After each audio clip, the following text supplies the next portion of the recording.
Simple గా తయారయ్యే పుదీనా పచ్చడి రెసిపీ చూపిస్తున్నాను చూడండి. నేను ఇక్కడ 5-6 కట్టల పుదీనా అలాగా ఒలిచి శుభ్రంగా కడిగి బాగు చేసి పెట్టుకున్నాను. ఇప్పుడు మనం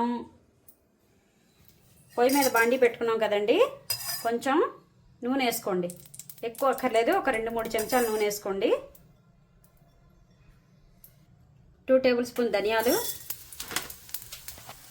అలాగే 1 స్పూన్ జీలకర్ర, అలాగే పచ్చడికి సరిపడా కారం ఒక 10-15 ఎండుమిరపకాయలు వేసేసుకోండి. పచ్చిమిరపకాయలు అవసరం లేదు.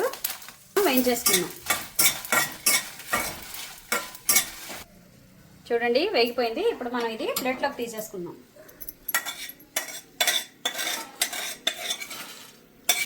ఇప్పుడు మనం 4-5 చెంచాలు నూనె వేసుకుందాం.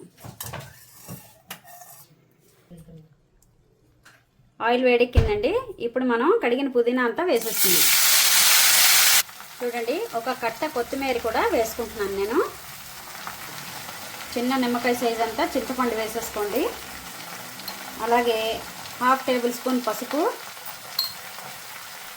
రుచికి సరిపడా ఉప్పు. నాకైతే రాళ్ళు పలవడు కాబట్టి నేను రాళ్ళు వేసుకున్నాను. మీకు మెత్తను పలవడు అయితే మెత్తనప్పు వేసేసుకోండి. ఇప్పుడు దీన్ని శుభ్రంగా కలుపుకోండి. మీరు కూడా ట్రై చేయండి, చాలా బాగుంటుంది. 4-5 రోజుల వరకు పచ్చడి అయితే అస్సలు పాడవదు. ఇప్పుడు శుభ్రంగా కలిపేసుకొని చక్కగా నీళ్ళంతా ఇంకిపోయి చక్కగా డ్రై లాగా వేయించేసుకోండి. చూసారు కదా వాటర్ ఎలా దిగిందని. ఉప్పు వేస్తే వాటర్ అంతా దిగిపోయింది. ఇది డ్రై అయ్యేంత వరకు వేయించేసుకుందాం. చూసారు కదండి, పూర్తిగా డ్రై అయిపోయింది. దీన్ని ఇప్పుడు మనం ప్లేట్లోకి తీసేసుకుందాం.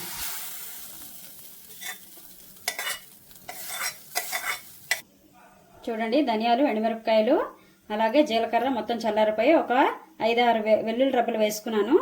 అలాగే పుదీనా కూడా చల్లారిపోయిందండి. ఇప్పుడు మనం పచ్చడి ఆడించేసుకుందాం. ఫస్ట్ అయితే ఇది కొంచెం పొడిలా చేసుకోండి. చూడండి, ఒకసారి తిప్పుకున్నాం కదా. ఇప్పుడు మనం పుదీనా వేసేసుకుందాం. చూడండి, పచ్చడి అయితే ఆడించేసుకున్నాం. ఇప్పుడు మనం బౌల్లోకి తీసేసుకుందాం. మీకు నచ్చితే కనుక ఇందులో కొంచెం బెల్లం కానీ అలాగే 1 స్పూను చక్కెర కానీ వేసుకోవచ్చు. టేస్ట్ ఇంకా బాగుంటుంది.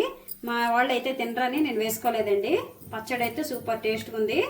అలాగే మంచి వాసన కూడా వస్తుంది. చూడండి, పుదీనా పచ్చడి అయితే తయారైపోయింది. మీరు కూడా ఒకసారి ట్రై చేయండి, చాలా బాగుంది. హెల్త్ కూడా చాలా మంచిది. ఒకసారి మరి ఈ వీడియో కనుక మీకు నచ్చినట్లయితే లైక్ చేయండి, షేర్ చేయండి, సబ్స్క్రైబ్ చేసుకోండి.